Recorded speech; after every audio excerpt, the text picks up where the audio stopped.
Olha, desde que o homem pensa para viver, se deu conta que no caso dele deve ter alguma coisa de errado. Quando ele compara a própria vida com o resto da natureza, percebe que na natureza tudo vive do único jeito que poderia viver. Na natureza, quando o vento venta, venta do único jeito que poderia ventar. Assim também a maré, o sapo, a girafa, tudo é do único jeito que poderia ser. Mas na hora que o homem olha para a própria vida, percebe que não tem nada disso. A cada passo a vida pode ser muito diferente do que ela é. A cada passo o homem faz escolhas, ele decide, ele delibera, ele joga no lixo vidas que decidiu não viver. Ninguém na natureza vive como o homem. Seria esquisitíssimo uma pera grudada na pereira decidir não cair. Está chovendo hoje, eu vou me sujar todo, é melhor deixar para cair amanhã. E a pereira é também esquizofrênica, diz, é melhor cair hoje, amanhã você vai se esborrachar, vai estar madura demais. E a pera diz, eu não quero cair, vão acabar me comendo, deixa eu ficar aqui. E essa é a história da pera que apodreceu na pereira. Você ouve e diz, essa história é ridícula, coisa de filósofo, pera quando tem que cair, cai e acabou. Mas eu tenho um filho de 23 anos, meu filho nasceu na França quando eu fazia o doutorado. O meu filho estudou com os franceses, fez propaganda e marketing, e hoje meu filho se ocupa da marca Moët Chandon no Brasil. O meu filho mora comigo e ganha muito mais do que eu. O que não é muito, é impossível ganhar menos do que eu. Eu trabalho na USP, é uma universidade estadual, e o meu chefe, o governador, não gosta de professores. E vice-versa, claro. Então, às vezes, eu olho para o meu filho... Obrigado. Às vezes eu olho para o meu filho e eu me pergunto, será que ele não vai sair daqui algum dia? Não. Eu tenho tantos planos para o quarto dele. Toda vez que ele vem falar comigo sobre a vida, no entanto, ele me diz o contrário do que eu acho que finalmente ele vai anunciar. Como eu sou feliz de morar aqui com você. O meu filho é uma pera que apodrecerá na pereira. As veleidades eróticas que na idade dele já tinham feito que eu saísse de casa, o meu filho as tem em casa mesmo. Outro dia, era domingo, eu acordei cedo, fui tomar água, eram umas 5 horas, e eu vi que tinha alguém na cozinha. Abri a porta devagar para não ser visto, era uma jovem de camiseta, só de camiseta, e ela fritava ovos. Eu fechei a porta devagarzinho para ela não me ver, acabei indo tomar água no banheiro, voltei para o quarto, abracei minha esposa e disse, tem alguém aí que eu não conheço. Ela acordou apavorada. Eu falei, calma, é uma jovem apetecível, glúteos à mostra, fritando ovos na cozinha. A minha esposa deve ter juntado tudo, glúteos, ovos, jovem, apetecível, e concluiu, já sei, você sonhou. Eu sei do que você está precisando, quando eu acordar eu tento resolver o seu problema. Eu não tinha sonhado, meio-dia, meu filho me apresentou a Fifi, eu falei, eu já conheço, ela gosta de ovos na madrugada, não é? O meu filho não tem por que sair de casa, quem vai explicar isso melhor do que eu é um filósofo chamado Rousseau. Se você tem desconfiança da filosofia, por achar que filósofo escreve mesmo para ninguém entender, você tem toda a razão quase sempre. Mas Rousseau não merece essa fama, porque ele queria que a Revolução Francesa acontecesse, então ele escrevia muito fácil. Eu vindo para cá, vi que Rousseau está à venda na livraria do aeroporto, do lado da Ana Maria Braga, não tem como não entender. Presta atenção, um gato. O gato nasce gato. E qual é a graça do gato? Quando ele nasce, ele já nasce sabendo viver como gato. O gato já nasce com todas as respostas de que precisa para viver. Então o gato não inventa, não cria, não improvisa, não inova, não empreende. Quem tem gato sabe, gato é irritantemente gato. Não há nada na vida no gato que não esteja previsto pela sua natureza. Por isso, se um gato tiver com fome, ele não come o alpiste que você colocar do lado para ele comer. Ele não arrisca, ele não improvisa. Para o gato pensar em comer um alpiste, seria como você pensar em matar fome comendo um criado mudo. Eu me refiro ao móvel, não é? Claro, isso não passa pela sua cabeça. Da mesma maneira, um pombo nasce sabendo viver como pombo não vai à escola, e pombo não come filé, já nasce com a vida ganha, já nasce com a vida pronta. Pombo não inventa. Então é claro que fica fácil que a gente não é nem gato nem pombo. Quando a gente nasce, não nasce sabendo. Só o homem vai à escola. Só o homem precisa aprender a viver. No caso do homem, a natureza é insuficiente, o instinto é pobre e a vida é complexa. Cabe ao homem ir além da sua natureza. É o único jargão que Rousseau usa. No lugar de ir além, ele fala transcender. O homem transcende a sua natureza. Então ele inventa, ele cria, ele improvisa, ele inova, ele empreende. Por quê? Porque no caso dele, a vida não está pronta. No caso dele, é claro, é preciso ir além. Por isso, é claro, se o homem tiver com fome, ele come o alpiste. Hoje ele chama de linhaça, parece que faz bem à saúde. Se ele tiver com fome, ele come também o filé assado, cozido na chapa, frito a cavalo. Se o calo apertar, ele come o gato, ele come o pombo, ele come a secretária, sensorista, enfermeira, buraco de fechadura, boneca inflável, moça de evento, não sei o que me ocorreu. Ele come o que for.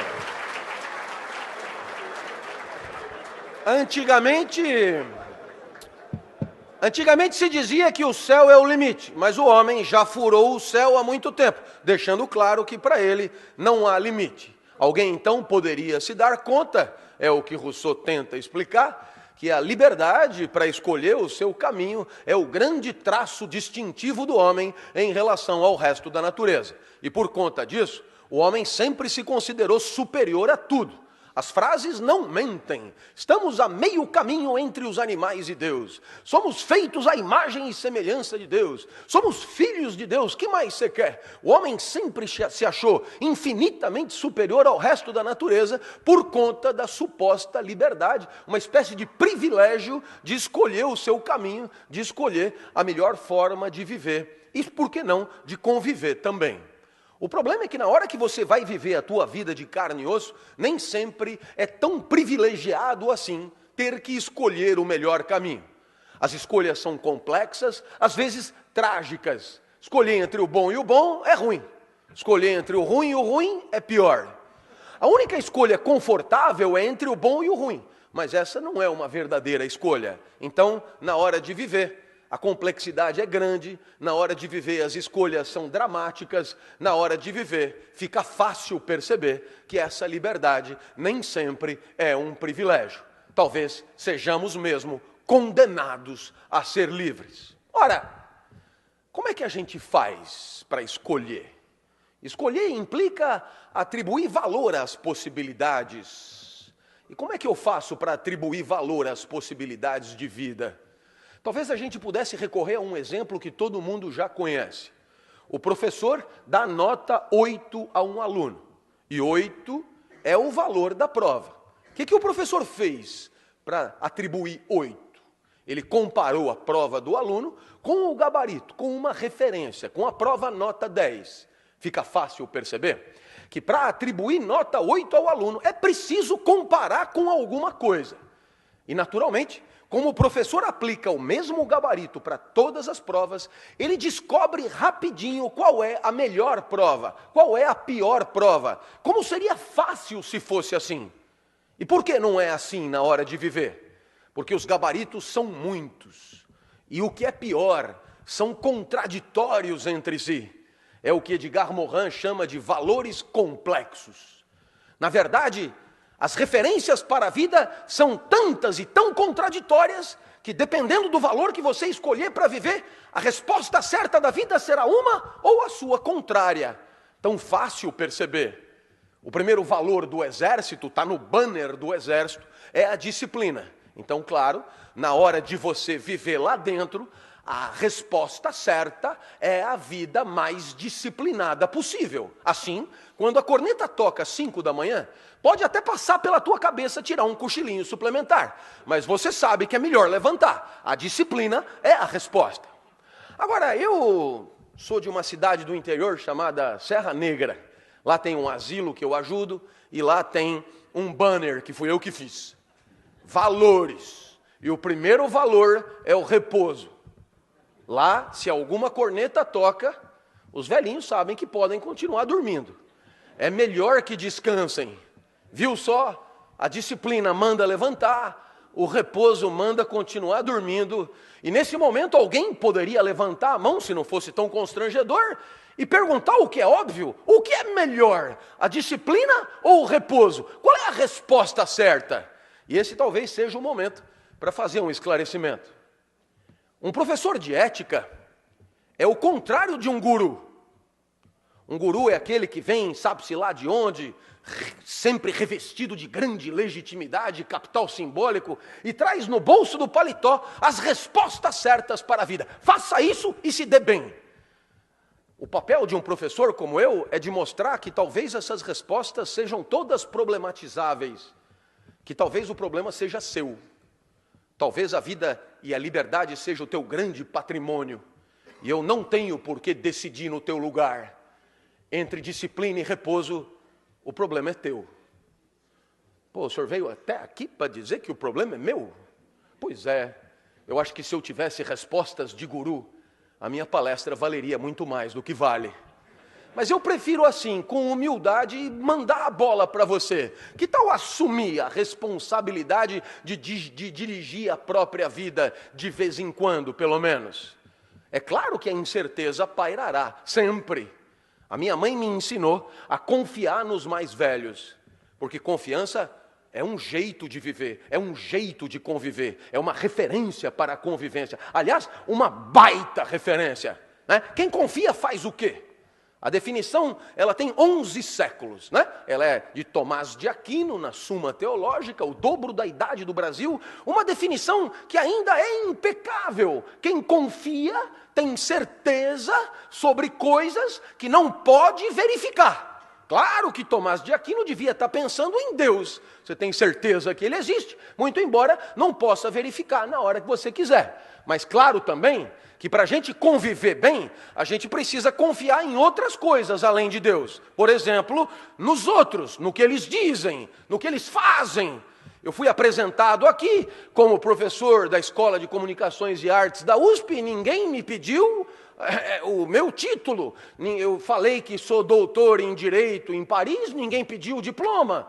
Eu falei aqui que represento o Brasil na Unesco, ninguém pediu a credencial. Você confia, não vai verificar. O cliente de um banco entra no banco, deposita o seu dinheiro, investe o dinheiro que sobrou. Risco que nós professores não corremos, nunca sobra. Mas você deve sobrar. Você entra e investe o seu dinheiro. Você não pode ver aquele dinheiro toda hora, na hora que você quer. Você confia, extrato igual dinheiro. Peguei o avião hoje de manhã para vir para cá. Não sei se isso acontece com você ou é só comigo, mas eu sempre olho para um avião e me pergunto, isso não tem por que voar. Sobretudo quando ele está no chão ali parado, você vai subir a escadinha, não tem por que voar. No entanto, eu entrei no avião assim mesmo. Eu não chequei as turbinas, eu não pedi diploma de pilotagem para o comandante, eu sentei, abrochei, ele falou daqui 2 horas, vamos chegar em Salvador. E eu confiei, porque não tem o que fazer. Mas é gozado. Fica óbvio que sem confiança a convivência é problemática. Mas a mesma mãe que me ensinou a confiar, me ensinou também a não aceitar nada de estranhos na rua quando eu ia criança para a escola. Ela me dizia, não fale com ninguém na rua, não aceite nada de estranhos. E naturalmente, a minha mãe também me ensinou a desconfiar. Porque desconfiança também é um jeito de viver. Valores complexos, confiança e desconfiança. Os dois a serviço da convivência. Professor, qual que é melhor? Eu já expliquei que o problema é seu. Pelo que o senhor falou, é melhor confiar. Eu não me lembro de ter falado nada disso. Não me tome por um tirano qualquer. Se o problema é seu, o problema é seu. A desconfiança também é bem legal. Afinal, quantos chifres você teria evitado se tivesse desconfiado mais? Quanto roedor de corda, quanto canalha, quanto vagabundo, quanto mentiroso, quanto ladrão, quanta gente que te rouba sistematicamente. Então, claro, a desconfiança ajuda a conviver, tanto quanto a confiança. Claro que a incerteza paira. E junto com essa incerteza, um sentimento típico de quem é livre para escolher a própria vida.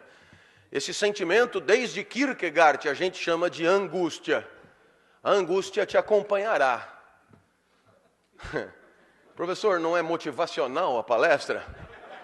Estava escrito no programa, palestra motivacional. A angústia te acompanhará.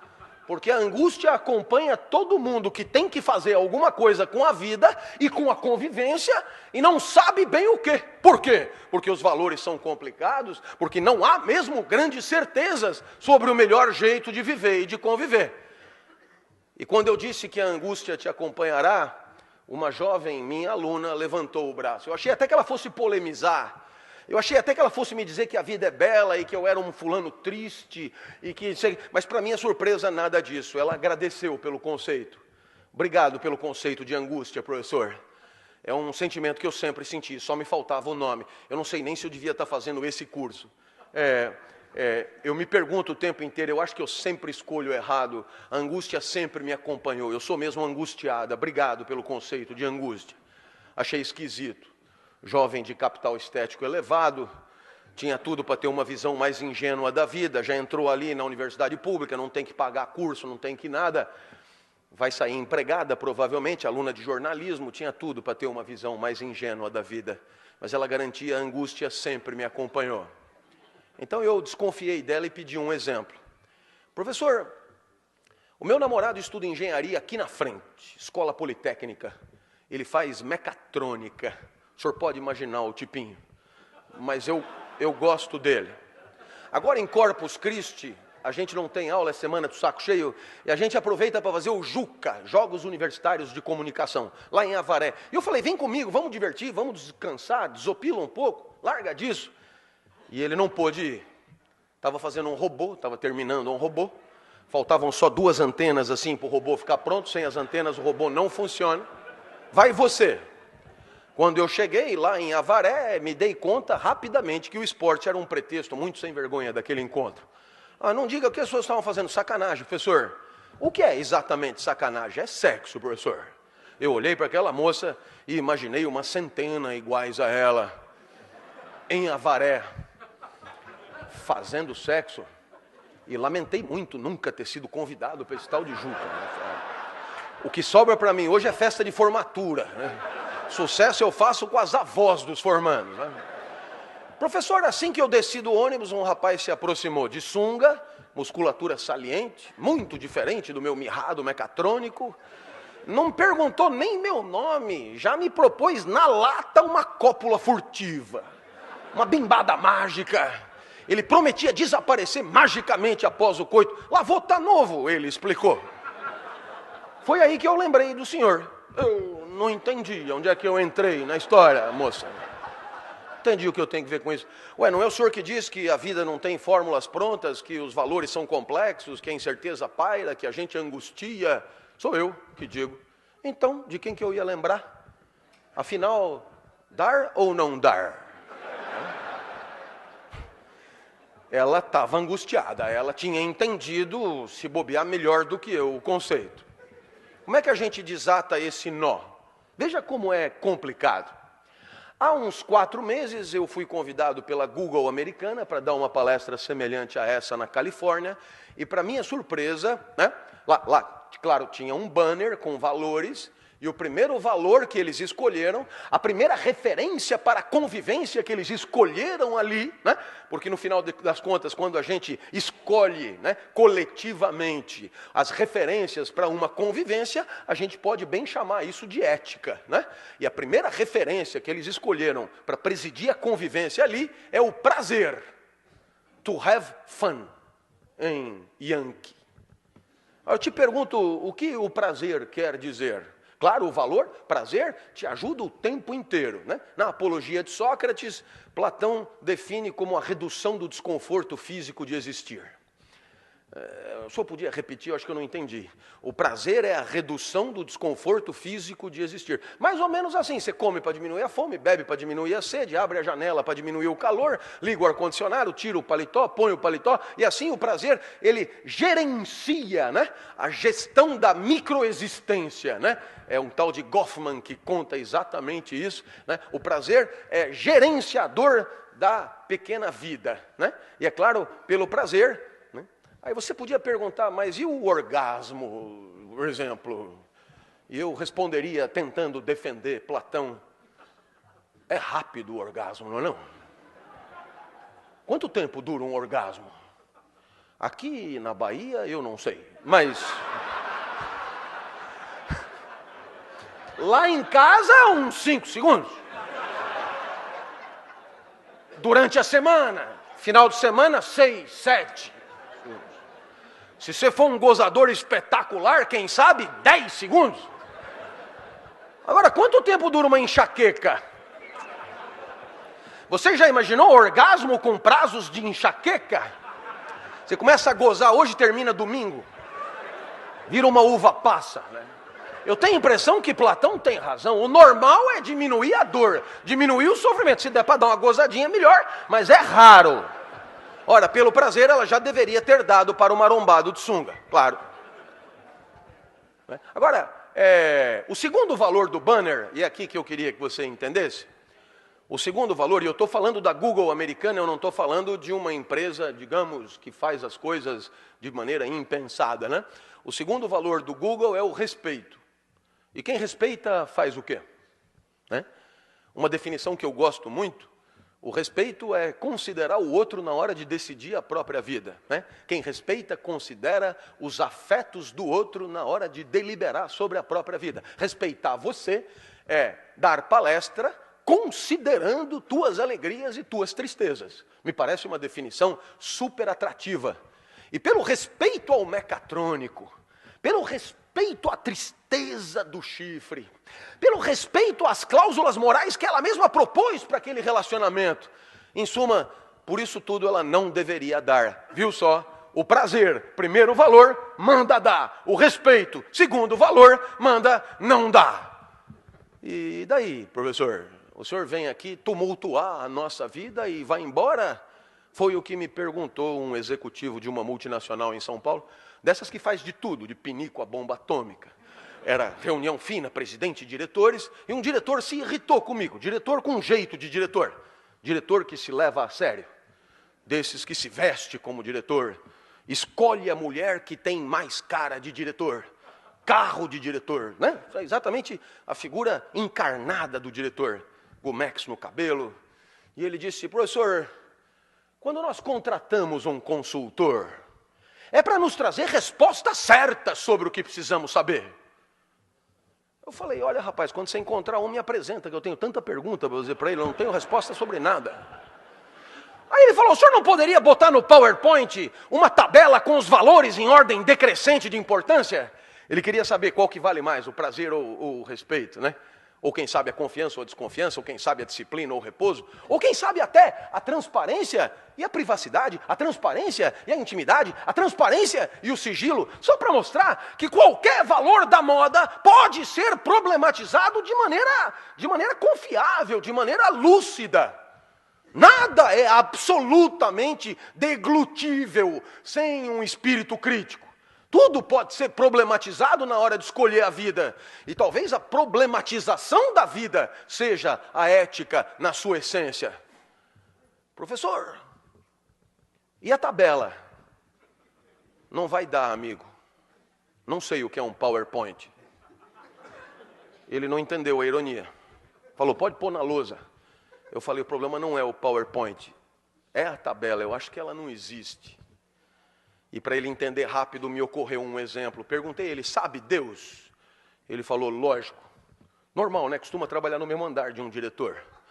Quando Deus mandou para Moisés por e-mail os 10 mandamentos, atrás dos mandamentos tem valores. Está ali, os top 10 que você quer. Só que não tem essa do quarto valer mais do que o quinto. Se tiver conflito entre eles, você que se vira, o problema é seu. Agora, como Deus é um cara elegante, jamais vai dizer isso: você que se vira, o problema é seu. Ele chama isso de livre-arbítrio. É porque não tem tabela que tem livre-arbítrio.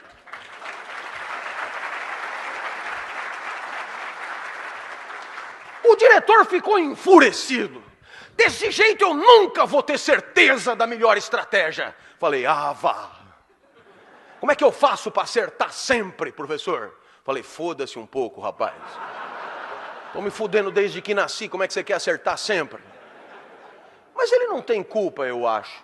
Quando ele vai na livraria do aeroporto, momento de maior intimidade que ele tem com livros, o que ele encontra para comprar? Diz o que vende, diz para mim. Eu vou resumir o mercado editorial para você. 10 lições para ser feliz. 10 lições para ser líder, passo a passo do sucesso. Como chegar lá? Como enfiar o pé na jaca, como aumentar o tamanho do seu negócio, como dar prazer na cama, não sei se os dois têm a ver, como... Depois tem o poder da sedução, o poder do discurso, o poder da vida, o poder da razão, o poder do caralho, o poder não sei o que. Depois tem 7 hábitos do homem eficaz. Depois tem outro livro, 7 hábitos do homem altamente eficaz, para homens com mais de 1,80. E depois, pasme, tem o 8º hábito, claro, porque os 7 primeiros mentiram e não deram conta da eficácia que prometiam. Se fossem só 7 hábitos garantidores de eficácia, seja lá para quem for, não haveria necessidade do 8º. Mas não, você continua comprando. E por que será? Talvez porque a angústia de ser livre pese demais nos seus ombros. Talvez porque você preferiria muito mais que houvesse uma tabela a seguir. Talvez você preferisse não ter que escolher. No fundo, o gato é o seu herói. Gato não angustia. Gato gateia. E você, nossa, a cada segundo, em dilemas, tendo que escolher o melhor caminho. Se você olhar bem para a cara de um gato, verá que ele zomba da sua cara. Tamanha a sua superioridade existencial. Gato não tem dúvidas, leva o seu caminho de forma única, como quer o executivo. Isso me faz lembrar do Muricy. O Muricy é o Muricy Ramalho. Já treinou clubes importantes, tem estado em decadência e agora se ocupa de clubes de importância regional só. O Muricy estava no Japão e deu uma entrevista excelente, como todas que ele dá. E num determinado momento ele disse, se o Santos fosse jogar contra o 15 de Jaú, eu punha 3 que sabem o que fazer com a bola, depois eu punha qualquer um que o Santos ganha, de qualquer jeito. Mas nós vamos jogar contra o Barcelona. E para jogar contra o Barcelona, eu não posso me dar o luxo de ter jogador moita no time. Jogador moita é jogador que não sabe o que fazer com a bola, jogador que tem medo de improvisar, medo de inovar, medo de fazer acontecer e surpreender o adversário. Jogador moita é jogador que se esconde atrás do beck, que está esperando o jogo acabar. Você sabe bem quem é o jogador moita. E rapidamente eu percebi que aquilo que o Muricy estava falando para o futebol vale para qualquer atividade. Até para a tradicional paquidérmica universidade. O Brasil, num entre as 30 melhores, no outro entre as 100 melhores, a melhor da América Latina, a melhor do Hemisfério Sul, a melhor disso, a melhor daquilo, talvez esteja faltando maconha nas outras escolas, talvez. No melhor quadro possível, a USP está em 28º do mundo. E aí você pergunta, professor, mesmo assim, o que falta para encarar Harvard, primeiro lugar em todos os rankings? E a resposta é a mesma do Muricy. Não dá para ter no time professor moita, pesquisador moita, gente que está esperando a aposentadoria chegar, gente que se arrasta, gente que repete protocolos, gente que faz sempre o mesmo, regido por uma tradição, como se o passado fosse determinante. Gente que não entendeu a soberania maior que é a nossa de fazer acontecer de forma sempre inédita, para encarar situações de vida sempre virginais e irrepetíveis. Talvez por isso seja difícil, porque o que mais tem ali é moita. Claro, temos que continuar vivendo. E evidentemente que na hora de viver, muitos são os critérios para fazer as escolhas. Os gregos, por exemplo, tinham certeza de que o universo é cósmico, ordenado. E tudo tem uma razão de ser para estar ali, uma espécie de papel, causa final, finalidade. Então o vento venta, e ventando refresca, poliniza, a maré mareia, fertiliza, o sapo sapeia, engole mosca. E assim tudo tem um papel, teu intestino peristalta te permite evacuar. E aí, claro, onde estaria a vida boa? A vida boa estaria no ajuste, no encaixe da nossa particular existência nessa engrenagem cósmica e universal. Se conseguíssemos encontrar o nosso lugar, aquilo que Aristóteles chama de lugar natural, seríamos vento que venta. César Cielo nadando 50 livre, Arthur e sua argola. E quando você encontra o teu lugar de encaixe, Você vive uma situação que os gregos chamavam de eudaimonia e que nós poderíamos traduzir de maneira um pouco simples como felicidade. É bastante tentador, mas chega lá pela modernidade, o homem faz algumas descobertas que colocam essa teoria em questão. A maior delas é que o universo não é como uma televisão, onde tudo é complementar para a televisão funcionar, onde as partes participam do funcionamento do todo. Não, o universo aparentemente não é ordenado como uma televisão, ele é infinito e caótico. E aí, na hora de escolher a melhor forma de viver e de conviver, a bola vem para nós. Afinal de contas, se não dá para amarrar a nossa vida com a referência da ordem cósmica, temos que decidir nós mesmos o melhor jeito. É a diferença que você encontraria entre alguma coisa como os 10 mandamentos e a Declaração Universal dos Direitos do Homem. Deliberação nossa.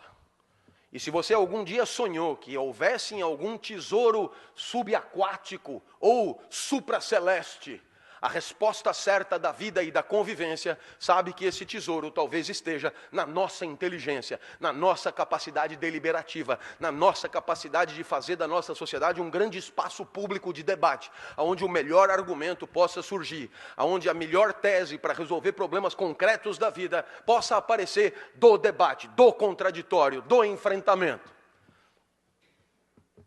É claro que, como seria bom se fosse assim?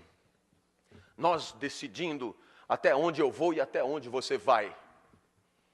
Eu costumo dizer aos meus alunos no primeiro dia de aula, a primeira aula é obrigatória para você saber qual é meu jeito de ensinar, os valores que eu respeito para dar aula. Depois, você volta se quiser.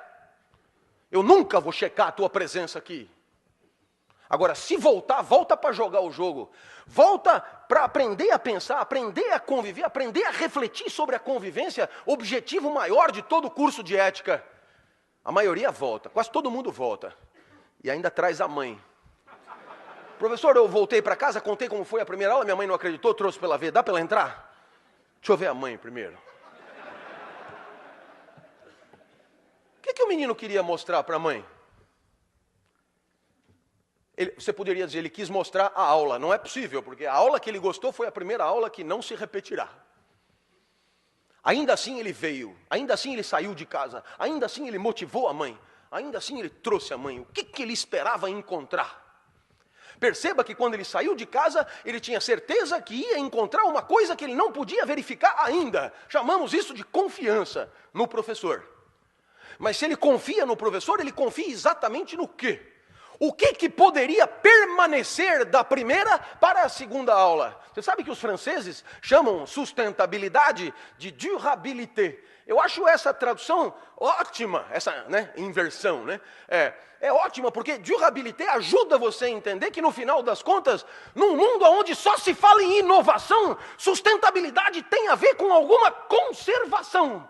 Agora, nem tudo que devemos conservar, nem tudo o que existe deve ser conservado. Mas no caso em questão, o que o menino esperava que fosse permanecer da primeira para a segunda aula? Talvez os valores do professor. O jeito do professor ensinar. Eu tenho 3 valores no meu banner. Energia, como você está vendo. Exemplos do cotidiano, como você está vendo. E palavrão, como você está vendo. Não dá nenhum banner. São esses 3. Se gostou, volta. Se não gostou, pode aprender ética em qualquer lugar, ler nos livros, procurar os professores, etc. Não precisa voltar. Mas o menino trouxe a mãe. E cada vez que eu me exaltava, ele cutucava a mãe. Olha, tá vendo? Eu falei para você. E os dois encontraram o que vieram encontrar. E tem que me agradecer. Afinal de contas, a confiança no professor é o resultado da fidelidade que o professor tem aos seus próprios valores. E isso você poderia aprender, porque isso é muito legal. Afinal de contas, fala-se tanto em confiança, sem perceber, que confiarão em nós na exata medida em que formos dignos desta confiança, quer dizer, costumemos respeitar, ser fiéis aos valores que são os nossos. Então, a cada aula, vai se construindo uma relação de confiança a partir do quê? A partir da fidelidade recíproca aos próprios valores. É claro que é tentador ser infiel. É tentador ser infiel porque existem sempre circunstâncias de sopetão, inopinadas, que prometem ganhos de circunstância por conta de uma infidelidade. Você sabe disso? Eu me lembro de uma senhora da Liga das Senhoras Católicas. Minha aluna de terceira idade na universidade me ligou e disse: professor, eu assisto a sua aula há muito tempo, queria lhe propor para o senhor dar uma palestra de ética, eu vou cobrar caro e o dinheiro vai para as crianças com câncer. Eu falei: legal, pode fechar, está marcado. Aí ela disse: só mais uma coisinha, o senhor sabe, não é nada pessoal, eu adoro você.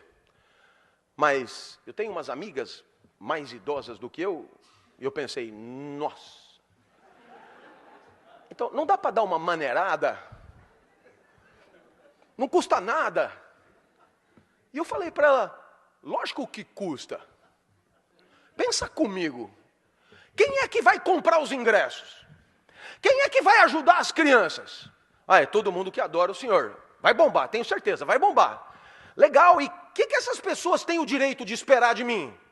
Ah, que o senhor seja como o senhor sempre foi. Então, será que essas pessoas esperam que eu dê uma maneirada? Não, eles não. Eu estou falando só das minhas amigas. Não, mas seria uma traição horrível. Eles vão pagar para ajudar as crianças, para me assistir, e de repente vão encontrar ali alguém sem tesão, sem ânima, sem vontade e sem palavrão. É uma traição maior para todos aqueles que curtem o meu jeito. Claro, aqueles que me detestam, e aos montes, não precisam vir, né? Estão dispensados de me encontrar, eternamente, se quiserem. Ah, professor, não custa nada. Custa sim, dona. Avisa lá suas amigas higienizadas. Se quiser ajudar as crianças com câncer, vai ser com caralho e tudo. Eu nunca falei tanto caralho numa palestra como naquela. Eu só vi as velhotas se acomodando na cadeira. Mas depois do quinto caralho, eu acho que se afeiçoaram, porque pediram outra. Professor, não vai esquecer do caralho. Tem certas coisas difíceis de deixar em casa, dona. Os valores, por exemplo. Eu espero que você tenha entendido que no final das contas, os teus valores são a tua identidade, aquilo que você oferece para te definir. Vamos imaginar que você encontre alguém num bar, você está num momento de entre-safra amorosa, encontra alguém, esse alguém meio que começa a conversar com você, mas para continuar ali você precisa contar para ele quem você é. E eu pergunto, você já parou para pensar o que é que você costuma dizer para dizer quem você é? Aquilo que os psicólogos chamam de discurso identitário. O que é que você conta para o outro para dizer quem você é? Você poderia começar assim: eu sou um espaço de mitoses e meioses. Eu sou neurônio que sinapseia, eu sou sangue que circula, eu sou joelho que dobra, intestino que peristalta. E você não está mentindo, mas não é isso que você fala. Porque não é isso que a pessoa quer saber. Não é isso que ela precisa saber. Então, o que é que você fala para dizer quem você é? Você conta, na verdade, o que você fez da tua vida. Você conta as tuas escolhas. E quando você conta as tuas escolhas, você, na verdade, está contando também os critérios que você costuma usar para escolher a vida que leva. No final das contas, são os valores que definem você. E permitem que aquela pessoa, a partir dessas informações, possa decidir entre ficar ali ou cair fora. O teu discurso identitário é de índole moral antes de qualquer coisa. Eu costumo dizer que sou professor. Isso desperta ternura nas mulheres. E ternura é pena mesmo, né? E quando eu digo que é de ética, a ternura aumenta muito. Você percebe que se você conta os valores para dizer quem você é, eu, por exemplo, costumo rapidamente dizer que comecei a minha carreira como profissional do direito, prestando concurso em Brasília e trabalhando no Senado, escrevendo leis, e depois larguei tudo para ser professor. É claro que essa opção que eu fiz, ela é absolutamente rica para informar para todo mundo qual é a minha praia, qual é a minha identidade. Então, é claro, da mesma maneira que nós, pessoalmente, nos apresentamos a partir dos nossos valores, Quando fazemos parte de uma empresa, de um grupo, de uma instituição, essa necessidade é ainda maior. Se você não sabe o que é a USP, olha para mim. Eu estou totalmente alinhado com a universidade. Acabei de fumar um beck. Pode olhar para mim. Por quê? Porque, na verdade, eu ajudei a definir os valores da empresa, da instituição, do coletivo. E sou o primeiro a defendê-los. E você poderia me perguntar assim: por que, professor, eu tenho que zelar pela identidade da empresa onde eu trabalho? Por que eu tenho que defender os valores? Por que eu tenho que lutar para que as pessoas saibam quem é a empresa? Qual é o jeito dela? O que eu vou ganhar com isso? Eu queria deixar claro para o senhor, eu só penso em mim. Eu só penso no meu próprio ganho. Eu só penso na minha carreira. Né? E eu responderia: eu conheço você. Você é assim mesmo, incapaz de ter afetos pelos colegas, incapaz de ter afetos pela instituição que te deu abrigo. Você é assim mesmo, escrotinho, eu conheço você. Pois eu posso te garantir que você, que só pensa em você, deveria ser o primeiro a lutar com unhas e dentes para defender o patrimônio moral da empresa, os valores da empresa, para que todos possam saber com clareza o que aquela empresa é e o que ela não é. Você deveria ser o primeiro. Eu não entendi, eu não tenho nada com isso. Tem sim. E eu vou te explicar no popular. E vou te explicar no meu caso. Quanto mais as pessoas acharem que a USP é do caralho, vão achar que eu sou do caralho também, porque dou aula lá, não é? Ah, é, no seu caso sim. Então, escrotinho, no seu caso também. Porque você conta o lugar aonde trabalha entre as 3 primeiras coisas que você diz num bar, para te definir. Você percebe que quanto mais o lugar aonde você trabalha for confiável, prestigioso, glorificado, aplaudido, reverenciado, mais você, que trabalha lá e só pensa em você, vai ganhar com isso. O senhor tem razão. Agora eu pergunto para o senhor: o que eu ganho no final das contas? Por que defender a ética com unhas e dentes? Meus amigos, a ética não vale por ela mesma. A ética vale para que as pessoas possam viver melhor, para que as pessoas possam conviver melhor. Eu queria lhes dizer com clareza que quando optei por dar aula, foi para que a vida passasse a ter sentido. Para que happy hour fosse segunda às 8 da manhã. Para que eu pudesse viver um momento que vale por ele mesmo. A felicidade dos gregos é essa, um instante de vida que vale por ele mesmo. É fácil dar exemplo do que a felicidade não é. Eu fui jantar na casa de um amigo domingo, e o filho dele estava estudando matemática. E eu perguntei para o menino: pô, cara, estudando matemática domingo? E ele podia ter dito: tio, olha que tesão de equações. Quanto mais embaçada, melhor. Isso aqui é do caralho resolver. Eu sempre resolvo 50 antes de dormir. Mas não foi o que ele falou. Ele falou: eu tenho que tirar 7,5 amanhã na prova. Então eu tenho que fazer essa merda dessa lista, senão eu estou fodido. E aí você podia pensar: se ele vendeu domingo por causa de segunda na prova, ele vai exultar, ele vai delirar na prova. E o menino falou: bem que meu pai falou que o senhor sempre foi meio doido. Eu só preciso tirar 7,5. E eu falei: 7,5 para quê? Ele: para passar de ano, ué. A única coisa que me importa, tio, é passar de ano. E quando o ano que vem chegar, o menino dirá a mesma coisa: passar de ano. Essa é a escola da tristeza, em que você fica ali esperando o ano que vem chegar, esperando o ano acabar, esperando a vida acabar. A escola da tristeza é ótima, na verdade, Porque ela prepara o profissional. Ela prepara o profissional para viver o trabalho da tristeza. Aquele que você espera 30 dias por causa do 5º dia útil. Aquele que você vende a vida por causa do salário.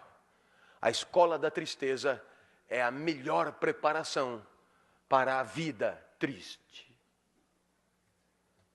A felicidade é um instante de vida que vale por si só. Até os 13 anos eu vivi muito mal. Eu era um CDF ortodoxo, hoje chama de nerd. Tirava 10 em tudo, mas não vibrava com nada.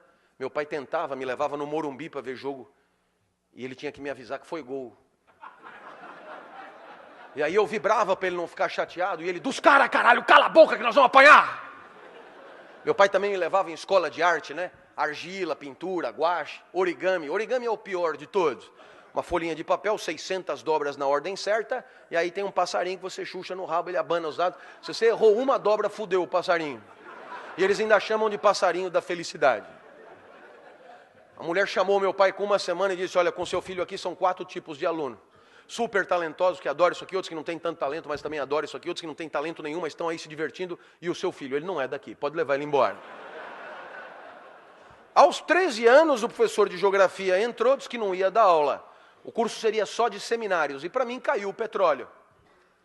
Então, eu me preparei, e chegou o meu dia, subi no palquinho dos jesuítas de São Paulo, olhei para a classe, aquilo estava coalhado de gente. Comigo não tinha bullying, gostavam de mim. Conversar comigo era como ir ao zoológico, uma experiência diferente. Veio gente de outras classes para assistir. Aquilo, gente de pé. E pela primeira vez, ouça-me, pela primeira vez foi legal estar aonde eu estava. Pergunto, é preciso ser filósofo para entender o que os gregos chamavam de felicidade? Eu vou repetir, foi legal estar aonde eu estava. Pela primeira vez em 13 anos. Por quê? Porque até então eu sempre esperava acabar. Esperava a aula acabar, esperava o treino acabar, esperava a aula de arte acabar, esperava... Ali não, eu não queria que acabasse. E para não acabar, eu não começava. E olhava para todos. Esse cara é mais doido do que eu imaginava. O professor se irritou, o senhor engoliu a língua, eu tive que começar. E cheio de entusiasmo, falei tudo o que eu sabia em 15 minutos. E um amigo levantou a mão e disse, professor, deixa ele continuar falando, é tão legal o jeito que ele fala. E o professor disse, ele tem 50 minutos para falar, ele que fale. E a bola veio para mim. A bola do Muricy veio para mim. Quando a bola vem para você, e aí, velhinho, vai viver como? Você é livre, decide. Eu não sabia mais nada para dizer. Se eu fosse respeitar a geografia, eu tinha que dizer, eu não sei mais nada. Mas o meu corpo dizia, 13 anos de uma vida de merda, agora que tá do caralho, não sai daí. Mas eu não tenho mais nada para dizer, inventa qualquer porra, mas não sai daí. Então eu decidi inventar sobre o petróleo. Lembrei do meu pai. Meu pai nunca passou na porta de uma faculdade. Mas o meu pai dizia coisas que depois eu encontrei na mais sofisticada filosofia. Tem um filósofo chamado Nietzsche, que escreveu um livro dificílimo chamado Assim Falava Zaratustra. E o Zaratustra tem uma hora que ele diz mais ou menos assim: leva o tempo que for para perceber qual é a tua praia. Leva o tempo que for para perceber qual é o teu lugar. Mas depois que você descobriu, não recue ante nenhum pretexto. E o meu pai dizia, para trás nem para pegar impulso. E sempre com carinho. Aplaudir. E depois sempre com carinho, seu bosta. Eu lembrei do meu pai e comecei. Até aqui eu falei das diversas bacias petrolíferas pelo mundo, está no livro de vocês, eu não vou me estender. A partir de agora eu vou tratar de um outro tema mais fino, mais sofisticado, que é a qualidade do petróleo. Tem petróleo bom e tem petróleo que não presta. Anotem porque vai cair no vestibular. Eu olhei para trás e vi que o professor arriou os óculos, velho. Eu tive medo, mas eu lembrei do meu pai, seu bosta. Ali não podia mais voltar, então eu me empertiguei mais e comecei. Todo mundo sabe que o melhor petróleo do mundo é o petróleo da Romênia. Começaram a anotar. Então eu me animei e disse do norte da Romênia, claro. Região da Sildávia, que eu tirei das aventuras de Tintim. Eu olhei para trás e vi que o professor balançava. Ele devia estar pensando, eu não sei porra nenhuma disso, esse cara não pode estar zoando com a minha cara. Eu vi que era hora de quebrar ele, para aproveitar a fragilidade. Eu falei, o senhor sabia disso? Ele assustou e disse, não sabia. Eu falei, anota para aprender alguma coisa.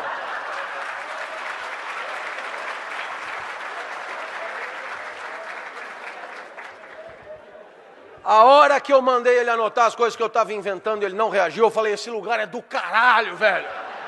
Eu não precisava me lembrar de nada, eu inventava tudo, a minha aula melhorou demais. Falei de petróleo em Fernando de Noronha, no Bananal, em Madagascar, foi um show. Terminou a aula, aplausos copiosos, e um menino levantou a mão e disse, professor, eu tenho uma sugestão que eu acho que é de todos. Deixa ele dar todos os seminários. E o professor disse, mas ele só estudou sobre o petróleo. Eu falei, quem falou?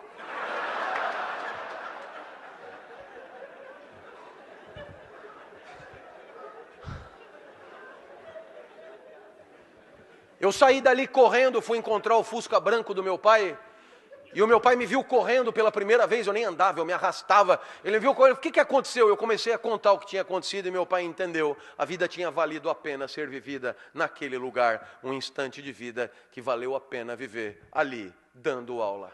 Lição para toda a vida, um lugar que é o meu. César Cielo, 50 livre, eu na sala de aula.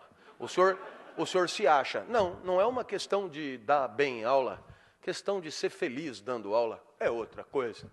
É quando vale a pena estar ali, mesmo que não tenha salário, mesmo que não tenha aplauso, mesmo que não tenha recompensa, mesmo que não tenha nada, como de fato não tem. O que eu vou fazer se a vida só é boa ali, dando aula, com um monte de gente assistindo?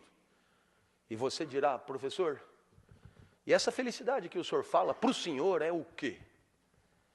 Eu poderia terminar aqui a minha palestra com essa para você. Existe uma coisa que é a alegria. Alegria é quando você ganha potência de agir. É Spinoza que define. Passagem para um estado mais potente do próprio ser. Eu acordo de manhã, a minha energia para viver é muito baixa. Acordei hoje às 4, por exemplo. Eu sentei na cama e lembrei. Cumbica, Salvador, Cumbica e USP ainda. Falei, nossa, velho. Aí a minha mulher, sabe como é 25 anos de matrimônio, já houve um tempo que ela dizia, fica mais um pouquinho. Agora ela diz, não vá se atrasar. E com o pé assim.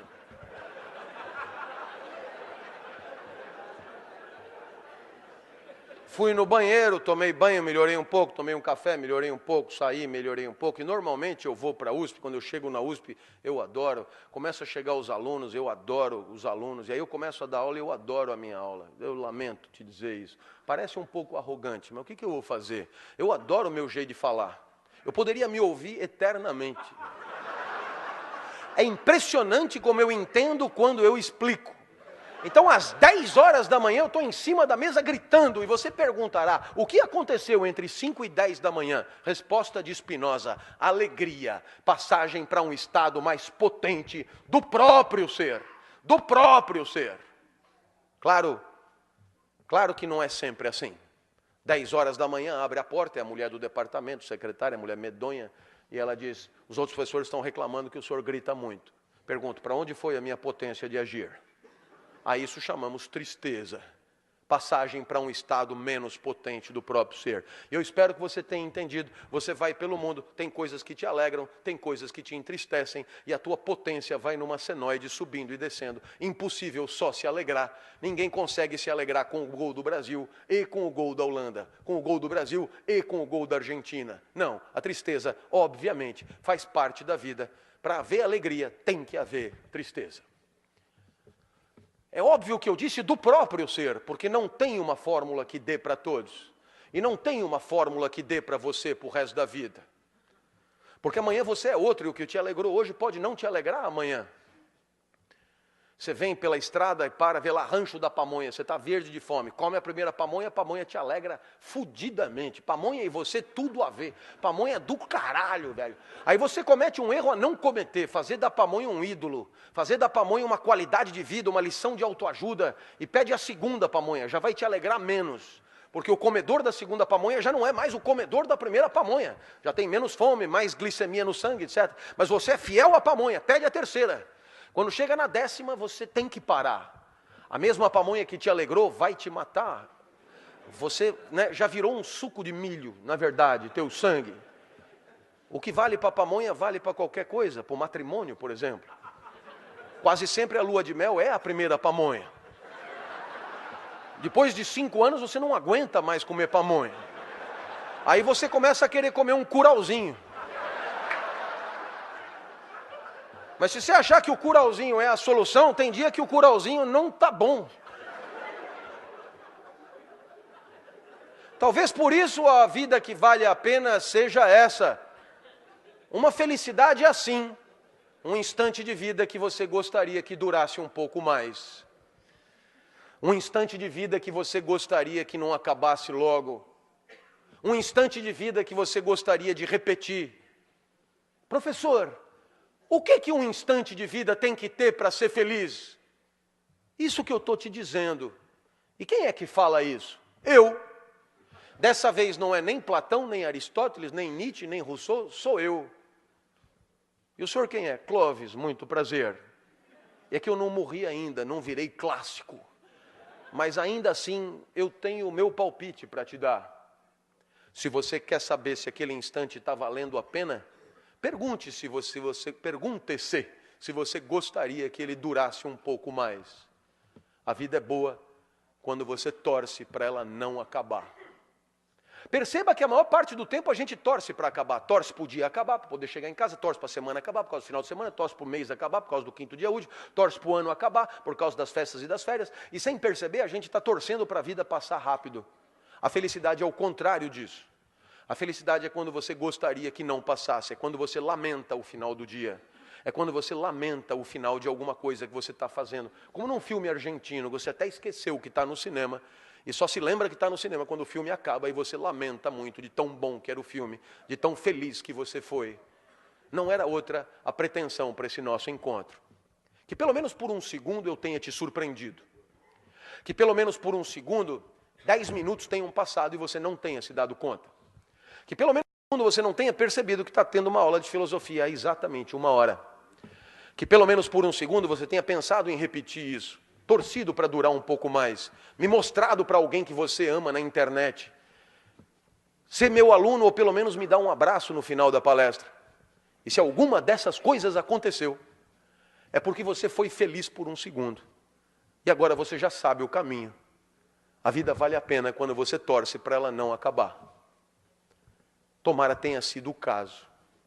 Eu te agradeço imensamente pela alegria, saio daqui muito melhor do que cheguei. Tomara eu tenha dado causa à tua felicidade em um segundo. Porque para nós, discípulos do pensador e do filósofo Cristo, ser causa da felicidade de alguém por um segundo é a única meta verdadeiramente digna de ser perseguida. Tomara eu tenha alcançado. Muito obrigado e até a próxima, se Deus quiser. Obrigado.